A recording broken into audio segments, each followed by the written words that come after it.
Kjo është gabim dhe pozicioni është gabim. Qa duhet dim ne për fotografinë dentare? Rreth parë, pozicionimi i pacientit. Në poltron nuk bëjmë dot asnjëherë foto që i nevojitet laboratori, por maksimumi që mund të bësh është foto intraorale të punimit që është bërë. Nuk na duhet një aparat super i shtrenjtë. Lentja të duhet e mirë, të duhet nga 80 deri në 105. Nëse nuk keni çadrat, do ishte shumë e mirë një ring flash. Kjo këtu është një nga gjërat më të mira që mund të merrni. Është një softbox për ring flash. Parametrat janë F22, një diafram me hapur që të ketë sa më shumë pika fokusi. Shutter speedi ose shpejtësia e fotografimit është 1125 dhe ISO do të jetë sa më e ulët, duke qenë se ti ndihmohesh gjithmonë nga flash. Në këtë mënyrë do kesh foto perfekte dhe dokumentim shumë të mirë të gjithë rasteve që ti ke në klinikë. Kur do të bësh foto të buzëqeshjes, aparati do të jetë në të njëjtin nivel që është edhe buzëqeshja. Largohesh pak,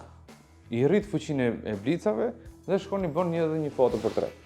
Është ajo minimale që ne na duhet për zonën frontale dhe për pasur portretin e pacientit. Kur transferohet pastaj në laborator, jep një informacion shumë më detajuar.